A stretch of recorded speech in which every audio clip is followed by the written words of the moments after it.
ഈശോ മിശിഹായിക്ക് സ്തുതിയായിരിക്കട്ടെ. സഹോദരന്മാർ ഒരുമിച്ച് വസിക്കുന്നത് എത്ര വിശിഷ്ടവും സന്തോഷപ്രദവുമാണ്. 133 സങ്കീർത്തനം 1 വാക്യം. പ്രിയപ്പെട്ടവരെ, നമ്മൾ നേരെ അഭിമാനത്തോടെ പറയുന്നൊരു കാര്യമാണ്. ലോകം ഇന്ന് ശാസ്ത്രീയമായി ഒത്തിരിയേറെ വളർന്നു. ടെക്നോളജിയുടെ കാര്യത്തിലും മറ്റെല്ലാ കാര്യത്തിലും നമ്മളിന്ന് ഒത്തിരി അഡ്വാൻസ്ഡാണ്. പക്ഷേ മനുഷ്യരുടെ ഉള്ളിലുള്ള സ്നേഹവും കൂട്ടായ്മയും ഒക്കെ ഇന്ന് പലതരത്തിൽ കുറഞ്ഞു വന്നുകൊണ്ടിരിക്കുകയാണ്. അല്ലെങ്കിൽ രാഷ്ട്രീയത്തിൻ്റെ പേരിൽ, നമ്മുടെ പ്രത്യാശാസ്ത്രങ്ങളുടെ പേരിൽ, അതുമല്ലെങ്കിൽ വർഗത്തിൻ്റെയും വർണ്ണത്തിൻ്റെയും ഒക്കെ പേരിൽ മനുഷ്യർ തമ്മിലുള്ള അകലം ഇന്ന് വർദ്ധിച്ചു വന്നുകൊണ്ടിരിക്കുകയാണ്. ഇങ്ങനെ ഒത്തിരിയേറെ പ്രതിസന്ധികൾ നേരിട്ട് കൊണ്ടിരിക്കുന്ന മനുഷ്യരുടെ ഇടയിലേക്ക് ഒരു പുതിയ മാർഗവുമായി, സമാധാനത്തിൻ്റെ, സന്തോഷത്തിൻ്റെ സൽഫലങ്ങൾ നൽകുന്ന വെളിച്ചവുമായി ഈ ഞായറാഴ്ചത്തിലെ സുവിശേഷവും മറ്റു വായനകളും നമ്മെ ക്ഷണിക്കുകയാണ്. ഉദ്ധിതനായ ക്രിസ്തുവിൻ്റെ സന്തോഷവും സമാധാനവും സ്വീകരിക്കുവാനും, നമ്മൾ സ്വീകരിക്കുന്ന ഈ സന്തോഷവും സമാധാനവും ഒക്കെ മറ്റുള്ളവർക്ക് കൊടുക്കുവാനുമായിട്ട്. പ്രിയപ്പെട്ടവരെ, ഒന്നാമത്തെ വായന യെശയ്യാ പ്രവാചകന്റെ പുസ്തകത്തിലുള്ള വായനയാണ്. പ്രവാചകനിലൂടെ ദൈവം അരുളി ചെയ്യുകയാണ്, എൻ്റെ നിയമങ്ങളും കൽപ്പനകളും പാലിക്കുകയും എന്നെ ആരാധിക്കുകയും ചെയ്യുന്ന എല്ലാ വ്യക്തികളെയും ഞാൻ ഒരുപോലെ സ്നേഹിക്കുകയും എൻ്റെ സന്തോഷം ഞാൻ അവർക്ക് പ്രദാനം ചെയ്യുകയും ചെയ്യും. വീണ്ടും അവിടുന്ന് പറയുകയാണ്, എൻ്റെ ആലയം എല്ലാ മനുഷ്യരുടെയും പ്രാർത്ഥനാലയം എന്നറിയപ്പെടും. പ്രിയപ്പെട്ടവരെ, നമ്മെ സൃഷ്ടിക്കുകയും പരിപാലിക്കുകയും ചെയ്യുന്ന ദൈവം വർഗവർണ്ണ വ്യത്യാസമില്ലാതെ നമ്മെ ആത്മാർത്ഥമായി സ്നേഹിക്കുന്നുണ്ട്. ദുഷ്ടനെന്നോ ശിഷ്ടനെന്നോ ഭേദമില്ലാതെ, ചെറിയവനെന്നോ വലിയവനെന്നോ വ്യത്യാസമില്ലാതെ എല്ലാവരെയും സ്നേഹിക്കുന്നുണ്ട്. എല്ലാവരെയും ഒരുപോലെ സ്നേഹിക്കുവാനായിട്ട് ദൈവം നമ്മെ ക്ഷണിക്കുന്നുണ്ട്. ആ ദൈവത്തിൻ്റെ ക്ഷണം സ്വീകരിച്ച് നമ്മുടെ ചുറ്റുമുള്ള എല്ലാ വ്യക്തികളെയും സ്നേഹിക്കുവാനും അതോടൊപ്പം തന്നെ ദൈവത്തെ ആത്മാർത്ഥമായി സ്നേഹിക്കുവാനും നമുക്ക് പരിശ്രമിക്കാം. രണ്ടാമത്തെ വായന അപ്പസ്തോലന്മാരുടെ പ്രവർത്തനങ്ങളിൽ നിന്നാണ്.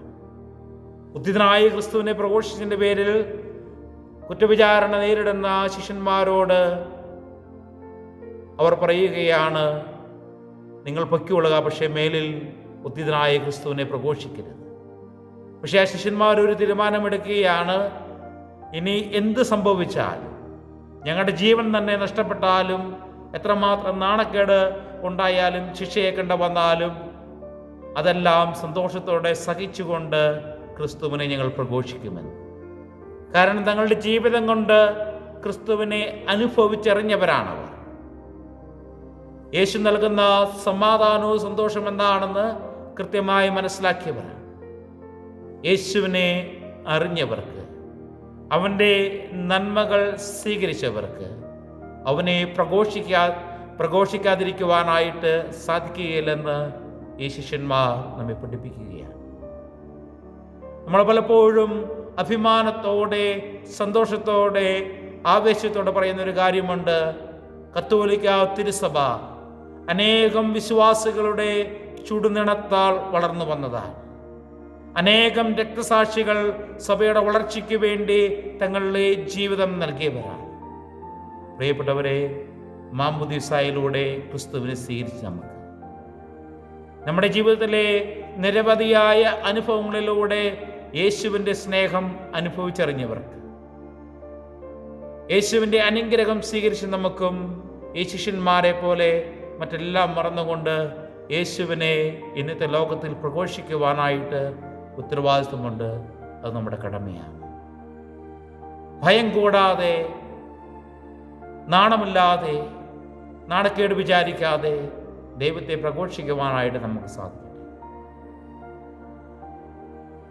പൗലോസ് ശ്ലീഹ തൻ്റെ ലേഖനത്തിലൂടെ നമ്മെ പഠിപ്പിക്കുന്നത്. ക്രിസ്തുവാകുന്ന മാർഗത്തിലൂടെ പിതാവായി ദൈവം നമ്മെ രക്ഷയിലേക്ക് അനാദി മുതലേ ക്ഷണിച്ചിരിക്കുന്നു. ആ ക്രിസ്തുവാകുന്ന പാതയെ സ്വീകരിക്കുവാനായിട്ട് യേശു ക്രിസ്തു നമ്മുടെ മുമ്പിൽ വരച്ചു വെച്ചിരിക്കുന്ന നല്ല ജീവിത മാതൃക ഉൾക്കൊണ്ട് ജീവിക്കുവാനായിട്ട് എനിക്കും നിങ്ങൾക്കും സാധിക്കട്ടെ. സുവിശേഷത്തിലേക്ക് വരുമ്പോൾ ഈശോ നമുക്ക് ആത്മധൈര്യം നൽകുകയാണ്. ഈശോ പറയുകയാണ്, നിങ്ങളുടെ ഹൃദയം ഒന്നിലും അസ്വസ്ഥമാകേണ്ട കാര്യമില്ല, ദൈവത്തിൽ വിശ്വസിക്കുവിൻ, എന്നിലും വിശ്വസിക്കുവിൻ. പ്രിയപ്പെട്ടവരെ, ത്രിത്വൈക ദൈവത്തിൽ വിശ്വസിച്ചുകൊണ്ട് നമ്മുടെ ഹൃദയത്തിലേക്ക് ദൈവം നൽകുന്ന സമാധാനവും സന്തോഷവും സ്വീകരിക്കുവാനായിട്ട് നമുക്ക് സാധിക്കട്ടെ. ഈ ലോകം നമുക്ക് നൽകുന്ന എല്ലാ വെല്ലുവിളികളും ദൈവിക സ്നേഹത്താൽ ഏറ്റെടുക്കുവാനും ആ വെല്ലുവിളികളെ ദൈവത്തിനോട് ചേർന്ന് നിന്നുകൊണ്ട് എതിർത്ത് തോൽപ്പിക്കുവാനും നമുക്ക് സാധിക്കും. നിത്യജീവിതത്തിലേക്ക് യേശു ക്രിസ്തു നമ്മെ ക്ഷണിച്ചുകൊണ്ട് പറയുകയാണ്, എൻ്റെ പിതാവിൻ്റെ പക്കൽ നിങ്ങൾക്കായി അനേകം വാസസ്ഥലങ്ങളുണ്ട്. നിങ്ങൾക്ക് മുമ്പേ ഞാൻ അവിടെ ചെന്ന് നിങ്ങൾക്ക് വേണ്ടി സ്ഥലമൊരുക്കി ഞാൻ തിരികെ വന്ന് ആ ദൈവം നൽകുന്ന സമാധാനത്തിലേക്കും സന്തോഷത്തിലേക്കും പൂർണ്ണതയിലേക്കും ഞാൻ നിങ്ങളെ കൂട്ടിക്കൊണ്ടുപോകുവാനായി വരുമെന്ന്. പ്രിയപ്പെട്ടവരെ, നമുക്ക് മുമ്പേ പോയി നമുക്ക് വേണ്ടി വഴിയൊരുക്കുന്ന ആ യേശു ക്രിസ്തുവിൻ്റെ നന്മ സ്വീകരിക്കുവാനായിട്ട് നമുക്ക് സാധിക്കും. തോമാസ് ശ്ലീഹായോടുള്ള മറുപടിയായിട്ട് ഈശോ പറയുന്നുണ്ട്, ഞാനാകുന്നു വഴിയും സത്യവും ജീവനും. വഴിയും സത്യവും ജീവനുമായ യേശു ക്രിസ്തുവിനെ സ്വീകരിച്ചുകൊണ്ട്, അവൻ നൽകുന്ന നല്ല ഉപദേശങ്ങൾ സ്വീകരിച്ചുകൊണ്ട് അവൻ്റെ വഴിയെ സഞ്ചരിക്കുവാനും അവൻ്റെ സത്യം നമ്മുടെ ജീവിതത്തിൽ നിരന്തരം പാലിക്കുവാനും അതനുസരിച്ച് ജീവിക്കുവാനും യേശു ക്രിസ്തു നൽകുന്ന ജീവിതത്തെ ഉൾക്കൊണ്ട് ജീവിക്കുവാൻ നമുക്ക് സാധിക്കട്ടെ. പ്രിയപ്പെട്ടവരെ, പിതാവിലേക്കുള്ള വഴി യേശുവാണെങ്കിൽ ആ വഴി നമുക്ക് മുമ്പിൽ തുറന്നു കിടക്കുകയാണ്.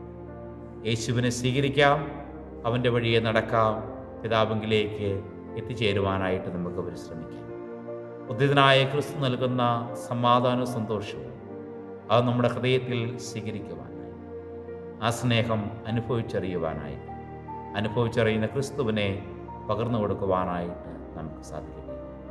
നമ്മുടെ മുമ്പിൽ വർഗവർണ്ണ വ്യത്യാസമില്ലാതെ, ജാതിയുടെയും മതത്തിൻ്റെയും രാഷ്ട്രീയത്തിൻ്റെയും വ്യത്യാസമില്ലാതെ പരസ്പരം സ്നേഹിക്കുവാനായിട്ട് നമുക്ക് സാധിക്കട്ടെ.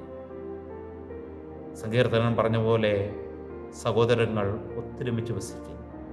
വിദ്വേഷമില്ലാത്ത, പകയില്ലാത്ത നല്ല വ്യക്തികളായി നമുക്ക് മാറാം. എല്ലാവരെയും സ്നേഹിക്കുന്ന യേശുവിനെ പോലെ നല്ല വ്യക്തികളായി ജീവിക്കുവാനായിട്ട് നമുക്ക് പരിശ്രമിക്കാം. ദൈവം നമ്മെ സമർത്ഥമായി അനുഗ്രഹിക്കട്ടെ. നമ്മുടെ കർത്താവായ ശംശിയുടെ കൃപയും പിതാവായ ദൈവത്തിൻ്റെ സ്നേഹവും പരിശുദ്ധാത്മാവിന്റെ സഹവാസവും നമ്മളെല്ലാവരും കൂടി ഉണ്ടായിരിക്കട്ടെ, ഇപ്പോഴും എപ്പോഴും എന്നേക്കും.